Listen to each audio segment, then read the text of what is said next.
પણ ટ્રસ્ટ દ્વારા આપ જાણો છો કે દર વર્ષે વધારે ને વધારે બાળકોને મફત ચોપડા આપવામાં આવે છે.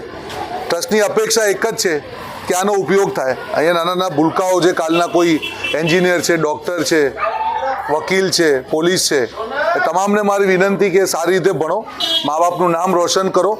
અને એવા જે બાળકો હોય અહીંયા કે જેના ખરેખર કોઈ વડીલ ના હોય કે ઘરમાં કોઈ આવક ના હોય, બીજી પણ કોઈ મદદ જોઈતી હશે તો ટ્રસ્ટમાં આપ લખાવી દેશો. ટ્રસ્ટ પૂરો પ્રયાસ કરશે કે આપને મદદ પહોંચાડે. ઘણી બધી બહેનો અહીંયા ઉપસ્થિત છે.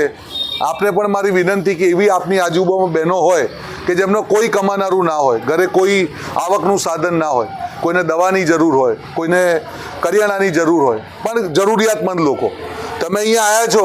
હવે તમે અમારા ટ્રસ્ટના માલિક થઈ ગયા, તમે અમારા સાથી થઈ ગયા. એટલે જ્યાં પણ ટ્રસ્ટની વાત પહોંચાડો એવા લોકો સુધી પહોંચાડો જેને જરૂર હોય. તમને પણ એનો લાભ મળશે, ઉપરવાળો તમને પણ આશીર્વાદ આપશે. એટલે આજે તમે ટ્રસ્ટ સાથે જોડાયા છો. આજુબાજુ જ્યાંય પણ કોઈ એવા લોકો લાગે કે જેમને જરૂર છે, આર્થિક હોય, બીજી રીતે હોય, ટ્રસ્ટ હંમેશા એમની પડખે ઊભું રહેશે અને એના આશીર્વાદ તમને પણ મળશે.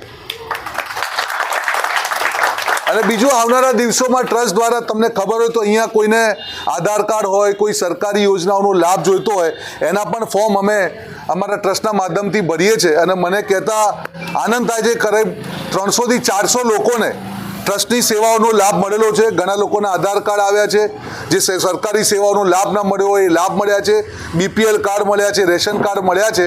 એટલે આવા કોઈ પણ આપના સાથીઓ એમને જરૂર હોય ટ્રસ્ટની કોઈ મદદની તો અહીંયા કાર્યાલયનો સંપર્ક કરશો. અને આપણી વચ્ચે અહીંયા એક RK ભાઈ છે, અમારા ઊભા થશો આપ 2 મિનિટ.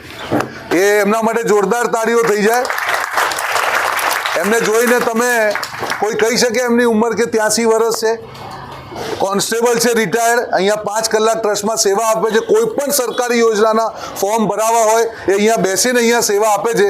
રોજ 5 કલાક સમય આપે છે. એમના માટે જોરદાર તાળીઓ થઈ જાય.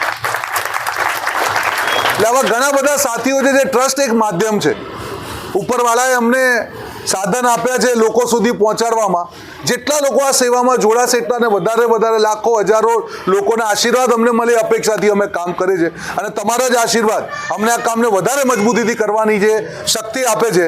ઉપરવાળાને એ જ પ્રાર્થના કરીશ કે તમારા માધ્યમથી હજુ વધારે જરૂરિયાતમંદ લોકો સુધી અમે પહોંચી શકીએ. એના આશીર્વાદ તમને પણ મળશે, એમના પણ મળશે. અને આશીર્વાદના સારે અમે પણ આગળ વધીશું ને તમે પણ આગળ વધશો.